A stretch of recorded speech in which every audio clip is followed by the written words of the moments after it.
Assalamualaikum warahmatullahi wabarakatuh.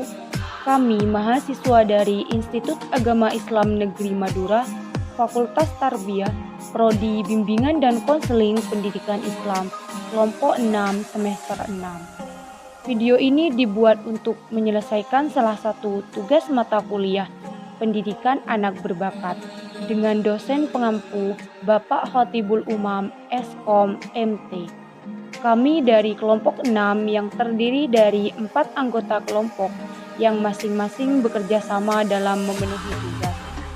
Maka izinkan kami untuk menyampaikan materi terkait. Yang pertama, sejarah pembinaan anak berbakat.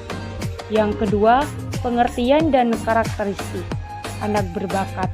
Yang ketiga, pendidikan khusus anak berbakat. Yang keempat, model identifikasi anak berbakat. Dan yang terakhir, prinsip identifikasi anak berbakat. Selanjutnya, sebelum kami memulai menyampaikan materi, izinkan kami untuk memperkenalkan diri kami terlebih dahulu. Perkenalkan, nama saya Bagus Putra dengan nomor NIM 20380905. Saya di satu hari ini 20 Perkenalkan, nama saya Prima Hikmah dengan nomor NIM 2038100922. Perkenalkan, nama saya Dirati Wulandari dengan nomor NIM 2038100922. Di sini saya akan menjelaskan sejarah pendidikan anak berbakat. Baik, yang pertama ada di Cina. Pada bangsa Cina dikatakan anak yang memiliki keberbakatan adalah anak yang memiliki kemampuan luar biasa. Contohnya seperti kepemimpinan, imajinasi, ingatan, berpikir dan kepekaan spiritual. Kemudian yang kedua, di bangsa Sparta ditunjukkan pada mereka yang menguasai seni tempur dan kepemimpinan militer. Kemudian yang ketiga, di bangsa Yunani ditunjukkan pada orang yang memiliki penguasaan, contohnya membaca, menulis, berhitung. Sedangkan di kerajaan Ottoman yang ada di Turki ditunjukkan pada orang yang paling gagah, kemudian orang yang paling gagah. Sedangkan di Indonesia menyimpulkan berbakat ialah istilah yang berdimensi banyak dan bukan semata-mata karena memiliki intelijensi yang tinggi, melainkan dilakukan oleh banyak faktor. Baik, di sini saya akan menjelaskan tentang pengertian anak berbakat dan karakteristik anak berbakat. Pengertian berbakat ini tampaknya berubah dari mengalami perubahan dari pada masa lalu. Berbakat ini diartikan sebagai orang yang mempunyai tingkat kecerdasan yang tinggi.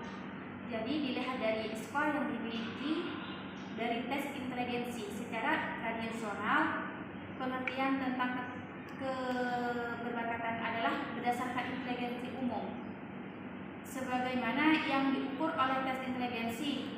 Keberbakatan dan keunggulan dalam kinerja permasyarakatan dimilikinya tiga klaster ciri-ciri yang saling terkait, yaitu kemampuan umum atau kecerdasan di atas rata-rata, kreativitas dan pengikatan diri terhadap tugas.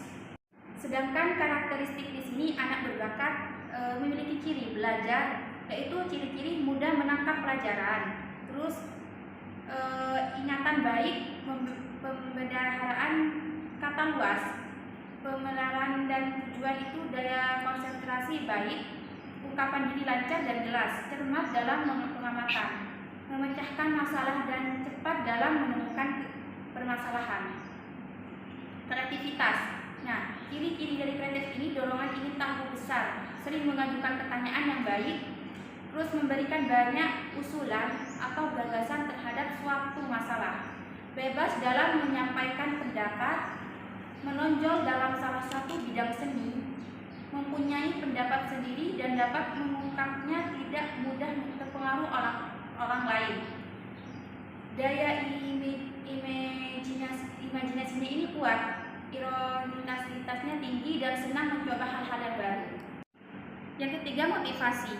Ciri-ciri dari ini menghadapi tugas dengan baik dan ulet dalam menghadapi kesulitan. Tidak memerlukan dorongan dari luar, berprestasi ingin mendalami pengetahuan yang dipelajari dalam kelas, lalu berusaha untuk berprestasi sebaik mungkin, dapat mempertahankan pendapatnya, tidak mudah terpengaruh oleh orang lain, dan senang mencari dan memecahkan soal-soal. Sedangkan di psikososial ini senang dipilih menjadi pemimpin atau ketua. Disenangi oleh teman sekelas, dapat bekerja sama, percaya pada diri sendiri, mudah menyesuaikan diri terhadap situasi di sekolah, aktif berpartisipasi dalam kegiatan sosial di sekolah, senang membantu orang lain. Di sini saya akan melanjutkan tentang pendidikan anak berbakat. Pendidikan anak berbakat di sini telah dirumuskan di UU Nomor 2 Tahun 1989 dan GBHN yang dirumuskan. Yang pertama yaitu menyusun kurikulum pendidikan anak-anak berbakat. Kurikulum di sini berorientasi pada pengembangan siswa menjadi manusia seutuhnya dengan mengembangkan aspek biologis, rasio, sosial, dan spiritual siswa. Yang kedua, mengingat anak berbakat bukan hanya anak yang unggul dari segi kecerdasan, melainkan unggul dalam segi yang lain. Contohnya yaitu dalam kesenian, olahraga, dan lain-lain. Yang ketiga, siswa-siswa yang direkrut bukan hanya siswa-siswa yang benar-benar berprestasi unggul, tetapi juga siswa-siswa yang berpotensi unggul. Yang keempat, kriteria utama yang digunakan untuk menilai keterbakatan adalah kecerdasan dan kreativitas. Kedua kriteria tersebut adalah kriteria yang sudah ada. Dan yang kelima, perlu dibentuk tim khusus oleh Dikbud untuk mengelola proyek strategis ini sekaligus mewujudkannya. Yang keenam, melibatkan pihak swasta, diantaranya lembaga pendidikan, lembaga sosial, maupun lembaga ekonomi, untuk terlibat dalam penanganan anak-anak berbakat. Dan yang terakhir di sini, penanganan atau pengelolaan anak-anak berbakat perlu dilakukan dengan menganut sistem desentralisasi. Pemerintah pusat lebih berperan sebagai pendorong dan pengawas, sementara penanganan operasional lebih diserahkan kepada lembaga-lembaga seperti pemerintah daerah atau lembaga-lembaga pendidikan. Baik, di sini saya akan menjelaskan tentang model anak berbakat. Terdapat 3 model yang sangat dominan guna keberhasilan sistem pembelajaran anak berbakat, yaitu percepatan, penggayaan, dan pengelompokan kelas, di mana siswa berbakat dimungkinkan untuk menerima materi tambahan, baik dengan tugas-tugas maupun sumber-sumber belajar tambahan.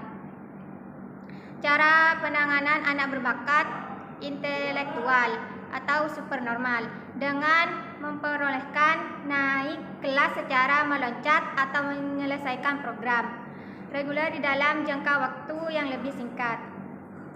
Ability grouping adalah sistem pengelompokan siswa dalam kelas yang sama, yaitu berdasarkan kemampuan akademiknya.